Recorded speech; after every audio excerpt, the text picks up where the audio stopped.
2023 is now firmly in the rear-view mirror. 2024 is stretching out ahead of us. So what's in store for Penticton over the next 12 months? Today on PenTALKton, we're going straight to the top to take a look at where the community is headed as we look at the top issues and some of the new highlights coming our way. Welcome, I'm Shane Mills, and today on PenTALKton, we're joined by Mayor Julius Bloomfield and by Anthony Haddad, a familiar voice, but now settled in his new role as city manager. Welcome to you both. Thank you for having us. Hi, Shane. Now, before we dive into the questions, I want to ask you each a broad question to get things going. Mayor, it's been about 14 months now since you and council were sworn into office. I'm just wondering, what's been the highlight and what's been the toughest part of the job? Well, the highlights, there's a few highlights, and one is putting together a plan of action for this council term and getting that hammered out and getting it implemented. And then the other highlights are recognizing the immediate needs of the community and working on crime, housing, homeless, mental health addiction issues that are in the city, and really taking some positive action on those issues and getting to a place where we've seen a reduction in crimes of opportunity, that is. We've seen, bike thefts and thefts from cars, etc. Reduction in the overdose deaths. And I think that, that's a great start for a first year of a council. Now, Anthony, you're just past 100 days into your new job. You're a familiar face in the city, but it's got to be a little different sitting in that chair and seeing everything together. Has there been anything that surprised you, or have you learned anything you didn't know? Yeah, it's been a fantastic first 3 months in the role, Shane. In my previous roles at the city, I haven't had the chance to work as closely as I have now, obviously with mayor and city council, and it's been fantastic to get to know them a little bit more personally than you would typically do as within the organization in my previous roles. I don't know, in terms of surprises, being with the organization for a fair amount of time in a few different roles, I've got to know the organization fairly well. One of the new changes for me is hearing from the community around the different services that we provide our community and really trying to educate our community on some of what goes into providing service levels, the different services that we provide. And maybe there's some opportunities in the future that we're going to look at to provide a bit more detail around what we actually do for our community under the services that we provide. So it's been a fantastic first couple of months and really excited to get things going. Just on that, Mayor, do you ever run into that people just want to blame you for pretty much everything that's happening and they don't really quite understand what services you're responsible for? Yeah, on a daily basis. We run into quite a number of that. And it's important, I think, for us to talk to people and let them know, what we do control, what we don't control, and and how staff interact with council and the fact that council are there to govern, right? I think the popular misconception is that the mayor and council manage the city, and we're not managers. We're not paid to manage the city. We're not paid to manage different departments. We're not qualified to do that for the large part. But we're there to govern. We're there to make sure that the staff understand the wishes of the people, and that's governance. And then staff are there to manage the city to the wishes of the people, and the people as a whole, the community as a whole, not any one particular interest group. So that's a nice segue, because you're talking about your job is to govern, and one of the things that council did was establish 4 priorities. And I want to start with safe and resilient, because I think it's safe to say that's probably the most top of mind for the public, particularly if you can trust social media to be an indicator. So I guess the first question to you, Mayor, is what can council do about it, and what is council doing about it? Well, with safety and resiliency, what we can control is, things like the bringing in the Safe Places bylaw, and how our bylaws interact with people that are marginalized and largely on the street. We can control how that happens and can control, a number of factors such as that within the city. Well, there are things that we cannot control, but what we can control is how we react to certain situations, and as a community, as a city. And I think that concentrate on those, and the stuff that we can't control, then that's for other governments to figure out. But on the other government role, so I've been impressed since I've been here by the Community Safety Officer program and your expansion of that, which I think works really well. Yep. You've invested a lot into RCMP officers. But I think what was good is the advocacy that's been sort of consistent to Victoria, and you just saw a result of that recently with CAR 40. I know it's got a more technical name that the Integrated bureaucrats... Crisis Response Team. Yeah, we'll call it CAR 40. Yeah. But it's now up and running, and that was 2 years of advocacy. Yes, it was, and so that's typically something that you cannot control directly. You know, we don't implement the CAR 40 program. We don't actually even pay for it. It comes out of provincial and RCMP budgets. But we can advocate for those actions, and so it's important to know that, you know, the things that we can't control, at least we have some influence on eventually. But the things that we can control, you know, like our CSOs and bylaws and how a fire department acts and interacts with, you know, when they get call-outs and, you know, and just those things that we can control are what we first need to concentrate on. The advocacy piece, like you said, the CAR 40 program, 2 years from inception to execution. You know, I think we're going to see some dramatic results from it. I'd hope so. And certainly the initial response from the RCMP has been very, very positive. And so I think that that's a nice part of, you know, having at least some influence on some of the things that we can't control, but, you know, we can get there in the end if we need to. I just realized I know what CAR 40 is. In case there's anyone wondering what is this great program they're talking about, it's a partnership basically between the RCMP and Interior Health, where an RCMP officer may be called out, and you don't always need an enforcement option. So there's a trained nurse in that CAR 40 that's there to help de-escalate things, to connect people. And I found interesting during your announcement, Mayor, was them talking about how they're just sort of going to the shelters and introducing themselves to people so that they understand, just because I'm here does not mean you're in trouble. I'm here to help. So I thought that was positive. Yeah. And talking about partnerships, I think that's a big area we're going to continue. And Anthony, you used to head up the Public Safety Working Group, which is a result of that large study that was done that showed there was gaps in service and then we need to fill some of them.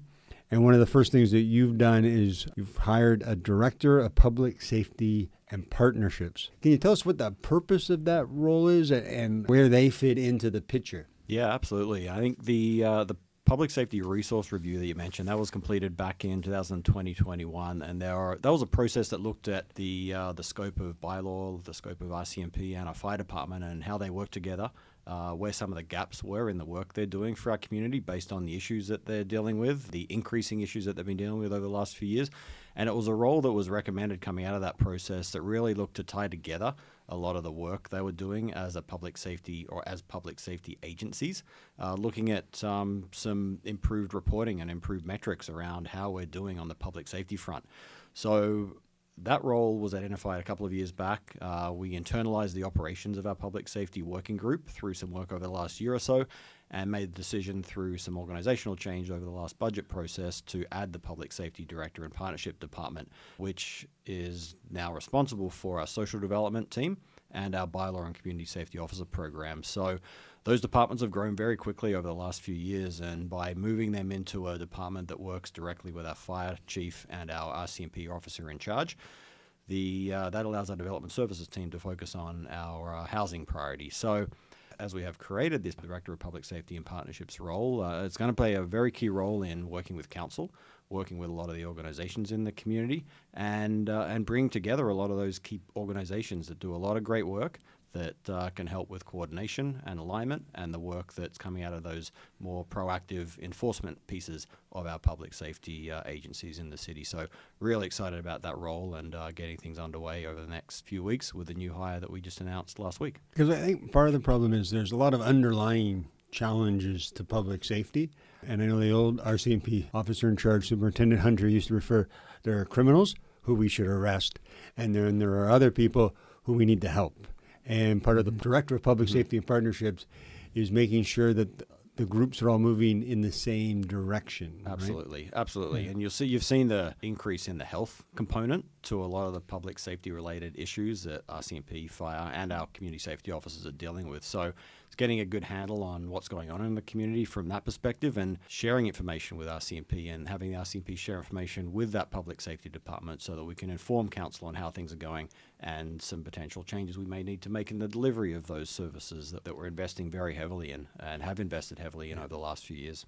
I jokingly say the job of our new public safety director is to give the RCMP fewer people to arrest. Absolutely. Right? That's it. And, Yeah. But part of that is, in all honesty, is making sure that these people who are in need, whether that's through mental health and addiction or if they slid into homelessness, for some people it's abrupt, some people it's a slide. It's about housing. And another one of council's priorities is a livable and accessible Penticton. And at your State of the City speech recently, Mayor, you referenced that we need to control the things we can control, particularly when it comes to housing. And we'll talk a bit about all the things the province is doing, but specifically what can Penticton do? What can we control to make sure that we're starting to fill this gap that somehow seems to be widening? We're going to turn it around on you a little bit, Shane, and I want to start off with what we can't control. And as a city, we can't control interest rates with the banks. We can't control the national GDP. We can't control the employment numbers. There's a lot of things that are outside of our scope of control, and so we have to concentrate on the things that we can control. What we can control is how fast it takes,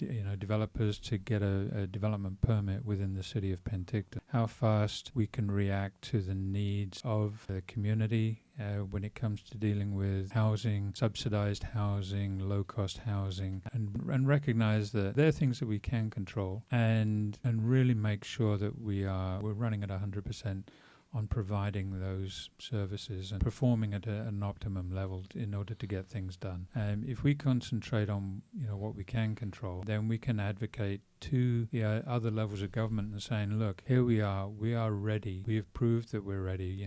We've shown that we're willing to take on some of these other challenges and we're doing them well, but we now expect the provincial and the federal governments to step up to the plate and do their part as well. And I think that we're concentrating on what we can control is really important. And Penticton actually has a pretty good reputation of already having done some of those things, right? Yeah, we have done that, and as has been played out in the past year, with bylaws and with our building up of the bylaw department and the CSO department. A big shout out to the RCMP for them, being a solid part of that partnership and encouraging that, because as they say, if we've got a bylaw department and CSO department that's taking care of the problem at the street level, that allows them the time to go after the real criminals. So they appreciate what we're doing. They're great partners. Those actions, working with Interior Health, service provisions of handling the people in need, handling the people on the street, the mental health sufferers on the street, and just being there and supporting that. These are all positive steps, and these are steps that we can control. Affordable housing, it's a phrase that I think covers all manner of sin because it means different things to different people. If you're a person in the shelter, the affordable housing means one thing. If you actually have a good job and you're secure and you're just looking to move up, affordable housing has a different meaning. Anthony, from your point of view, what are we doing to make sure we're getting that whole housing spectrum? It's complicated because we can't tell developers what to do, or can we?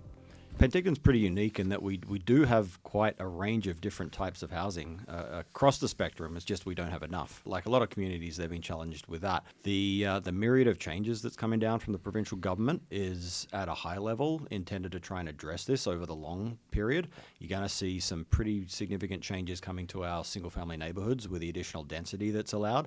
The additional density that's allowed in and around our transit corridors, around our infrastructure or serviced areas of the community. A great initiative Council took early in their term was to create our OCP task force that really looked at trying to accommodate the additional housing demand that we need over the next 20, 30 years in a range of different ways. So the policy framework is in the process of being set for our community and most communities across British Columbia. And the role over the coming year is going to be how do we actually implement that? How do we start to see change to provide the range of different housing, more of the types of housing that we know we need in our community? And there's going to be different opportunities for partnerships, as we've sort of spoken about, around partnerships with BC Housing, partnerships on municipal land, partnerships on provincial land, to look at those opportunities to provide the housing that the development industry isn't really set up to provide. There's components coming out of our task force work that looked at potential incentives for different types of affordable housing as well that may creep into the private development side of things. So there's some really interesting opportunities that our development services team are working on right now, and we'll be bringing forward to council over the next couple of months so that we can then begin to really move forward aggressively on the housing front.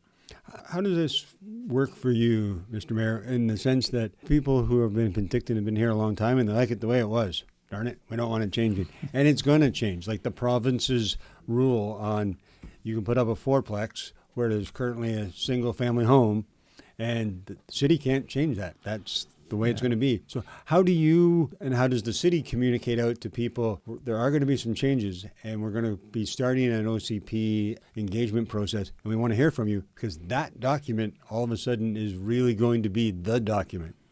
Yeah, and what we've seen is where, communities around the province have resisted change over the past few decades. And I think 60s and the 70s, we saw dramatic change in the communities around here. And then when it got into the 80s and 90s and then into the 2000s, that change started to slow down because of resistance at a local level. And when you look at the amount of construction that went on in the 60s and 70s, as a percentage of the number of houses that were here in Penticton, there were more houses getting built in the 60s and the 70s per decade than there were in the last 2 decades. And so that's not because the demand has dropped. The demand has grown as the world population has grown and the BC population has grown. The demand has grown with that. It's just that our resistance to change has caused this economy that we're in now where, housing is at such a premium. It's a commodity. It's not a place to live. We got to change that back. House is a place to live. And I think that the message is that, yes, people can be uncomfortable with change, but most oftentimes change is good. People perceive change to be bad, but only because it takes them out of their comfort level. But there's a lot of good sides to change. And, we can't stop change happening, but we can control how change happens. And we need some of that. And I know part of the work that you did, Anthony, before on the North Gateway was on worker housing. Because one of the challenges, if you want to grow your economy, is you need workers and they need places to live. And particularly being sort of a tourist town, those are some seasonal workers and they're not the best paid jobs, but you should be able to afford a place here. And so are we doing some more things to track that market? Yeah, absolutely. And I think around the North Gateway, it's a perfect example of how the tourism sector needs to be supported as that industry grows around our convention center, our event center, the new hotels that we're seeing in there and in other areas of the community. And that employee housing piece, it's a tough one. The cost of building those units from the private sector's perspective is extremely difficult to then turn around and rent out at a cost that someone working in the tourism sector can actually afford. So that's where the incentive piece, the use of public land to lower the costs of construction and the eventual rental rate of a unit definitely comes into play. But through our economic development work over the last few years, we've worked closely with tourism, we've worked closely with our manufacturing sector. Every employment sector is really struggling to find the housing that they need. So something's got to change. The provincial government have brought forward these changes that will open up the door to a wider variety of housing in our community. And we've got to continue as a local government, continue to be aggressive on supporting good quality housing for our future residents that support our business growth and development. It was funny when you were talking about city-owned land. One thing that popped in my head is last time I was in Victoria, I was out for a walk, and I'm walking by the new fire hall. You look up, and there's apartments on top of the fire hall. Yeah, absolutely. Yeah. Like, are those the type of things we should be looking at, need to be looking at? Because I know we have a new community safety building in development. It's not there yet, but... Yeah, I mean, if you're going to build a new building and if you're putting up a fire hall, the space above it is like free space, really. I mean, you're just paying for the construction after that. With low-cost housing or, affordable housing, like you say, means different things to different people. And people talk to me about affordable housing. My first question is, okay, define what you're talking about. Are we talking about low-cost rental housing, or are we talking about housing that you can buy to get into the market at a lower price? And that the rental side of that conundrum is actually easy to figure out. it's easy to deal with. We just got to have the willpower to do it. If you take, the land component away from the cost of building an apartment building, and if you take the profit away from it as well, if you've got a non-profit society or group that are managing a building that is built on land that didn't have to be paid for, it's government-owned land at some level of government, then you can bring in subsidized housing, a subsidized rental system in that housing that makes it affordable for a lot of people. If we're talking about controlling the market, well, the market is one thing we can't control. So how do we help people get into the housing to buy? Well, first of all, it's by creating a foothold where they can start off with a low-cost rental housing and then build their savings, build their equity to eventually move up in the market. I think that's the way to deal with it. So I got here in May of 2022. I can't remember. And so I hit the summer. We were coming out of COVID. All the festivals were back. It was great. That's the best time. And so Penticton in that summertime is always just, it's a happening place. The farmers market, there's so much going on. And it creates a sort of a vibrancy in the summertime. But lately, it seems like we're doing a bit more to try and create that vibrancy and connection sort of year-round with more shoulder events, more dead of winter events. I take it that's deliberate strategy? Yeah, I think going back in my time at the city, every council has given us direction to look at enhancing the shoulder season. We know our business community is very busy for a couple of months of the year, but then things drop off or have dropped off historically pretty quickly. After September, Ironman was typically the end of the summertime, and then everything went pretty quiet. But that has started to change. There's been big investments from the sort of non-profit sector that have invested in events outside of the shoulder season. And the city as well has been, I think, quite aggressive over the last 4 or 5 years, investing in supporting new events, new festivals, new activities in and around the shoulder season. Some of it building off the success of big public investments around our South Okanagan Event Centre, around the convention business, which is getting busier and busier coming out of a really challenging time during the pandemic. So those two facilities alone, in addition to the Lakeside Resort and Conference Centre as well, we're pretty lucky to have two fantastic convention facilities in the community that bring people here, bring hundreds of people here in the shoulder season. When you look at some of the events that have been put on over the last little while, over the last couple of months, a fantastic event over the holiday period, the Christmas lights, the Santa Parade, and Frostfest attached to the BCHL Winterfest weekend. They're two examples of investments that the city have made. And coming up in March, Council invested $100,000 a year in the Canadian Sports School Hockey League, and that brings in over 5,000 people to our community for the entirety of March, pretty much, that fill up our hotels, fill up our restaurants, and put on show some fantastic hockey in our big public facility in the South Okanagan Event Centre and our arenas. So that investment's been made, but there's lots of work to continue investing because it's been successful in the past.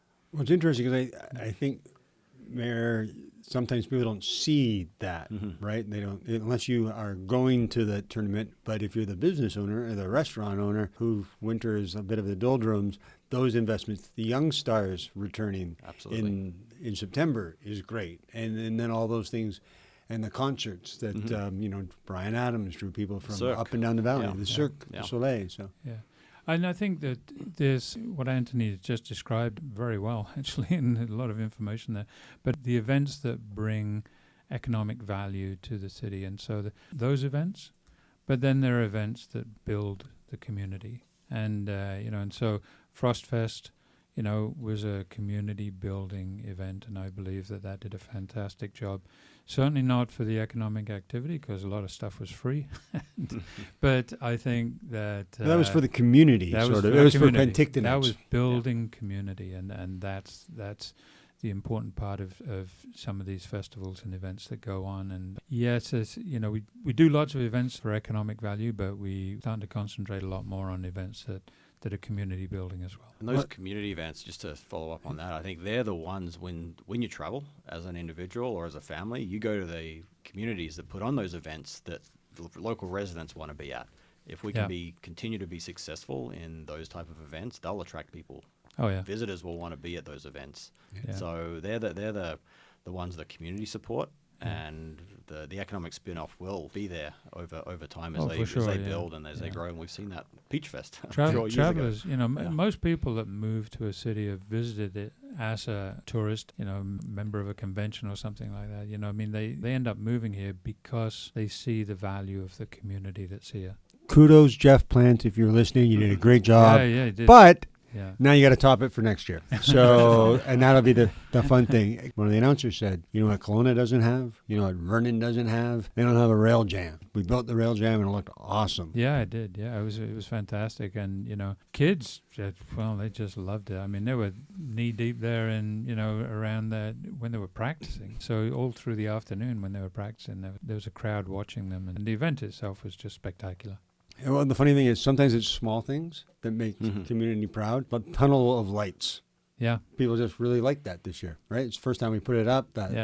And people love getting their picture taken and walking through it. And I've had more questions from the media on how long are the lights staying up? How long is the tunnel staying up? No, I've had tremendous feedback from the community on the lights and the way the downtown looks. And, when you walk through the downtown now at night around Gyro and so on, that's with the lights, with the people out there that feel comfortable walking around, walking their dog, walking around with their kids. And you see families on the outdoor ice rink there, beside City Hall. There's a different vibe to downtown at night during the winter now. That is a totally different vibe that you get. It's funny how the priorities all kind of build off each other, right? We want to be livable and accessible and vibrant and connected. And when you do some of those things, you become safer and resilient. Absolutely. It's not just building community, but it's building a safe community. Earlier you talked about sort of our growth and how people are coming together. So I just want to talk a moment about how we are dealing with the growth. We did kind of just take off, and now we're well over 2% growth, which is great on one hand. But on the other hand, there's a lot of demand now on services. Yep. And there's more people wanting services. And, we have our own utilities. So more people demanding power and water and sewer. And yet everybody wants you to be as fiscally conservative as you possibly can. How do you go about balancing those things? That's a tough balance, but you do have to keep it in perspective. And we can look at the growth in the budget over the past decades, but let's look at the growth in the population over the past decades, and let's look in the growth of service expectations from the public in the past few decades, and let's look at the cost of doing business out there. How many plumbers work for the same rate that they worked at 10 years ago? I mean, it just goes on and on with all of the different services everybody has, not just the city. The city feels the same strain on the budget, just the same as every household in the city. So it's a difficult balance, and it's a balance that we try to maintain, I think, and achieve. We have to meet the needs and the expectations of the people, and our budget reflects that. It's always, when we did our citizen survey, I guess it was last summer now, people love the hanging baskets. They love our parks. Everybody complains about snow removal, but they're big fans of it when it happens, when they need it. And our crews do a tremendous job of basically keeping our streets pretty clear, and we don't have the problems some other communities have. So when we were talking to people in the citizen survey, no one was going, can you get rid of the hanging baskets, spend less on parks, don't worry if there's a power blackout, right? So there is a balancing act there, and the public doesn't always provide you a lot of help. Like I say, it's expectations, and I think that, over the decades, people have become more reliant on government services at every level. And I mean, you go back far enough, and you don't have to go that far back where there was no healthcare, no welfare, no unemployment, payment. You were pretty much on your own if you go back far enough. And but today is a different story. And of course, we're willing to provide services if that's what the majority of the people want. But services cost money. But on the cost, if I remember one of the graphs in the last budget, how much taxes are paid by Penticton residents compared to the rest of the Okanagan of similar sized communities. We're not going to compare ourselves to the really small ones. Vernon, West Kelowna.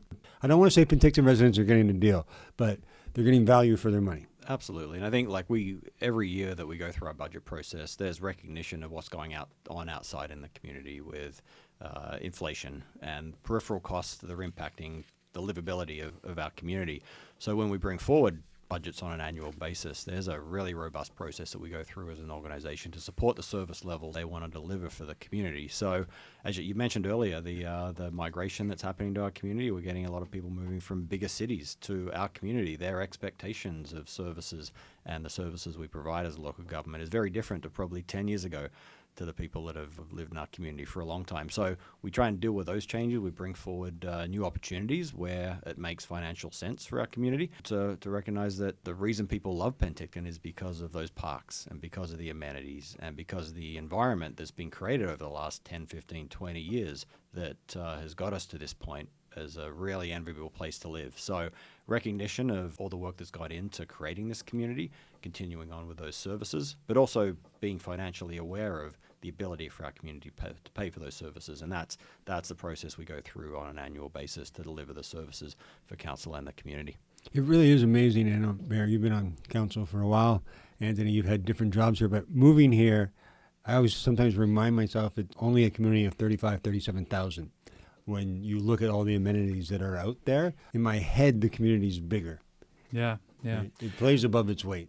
Correct. Yeah. Favorite saying that I have for Penticton is it's too big to be small and too small to be big, right? It's a small city, really, but it has a lot of big city amenities. We have the SOEC, we have a convention center, the parks and the natural areas, 2 lakefronts to maintain. And so, we have a lot of amenities that big cities just don't have, and yet we have a fairly, in comparison, to those other big cities, we have a small population base to draw taxes from to pay for them. So we have to be really efficient in our use of every dollar that we collect, and we have to ensure that priorities are exactly right. And I think that that we're in a position right now where we've done that. I can say that that this council has really got that priority right, and I think that we recognize the fact that we are a small city. We have some challenges. We have the same challenges, some of the bad challenges that big cities have as well, with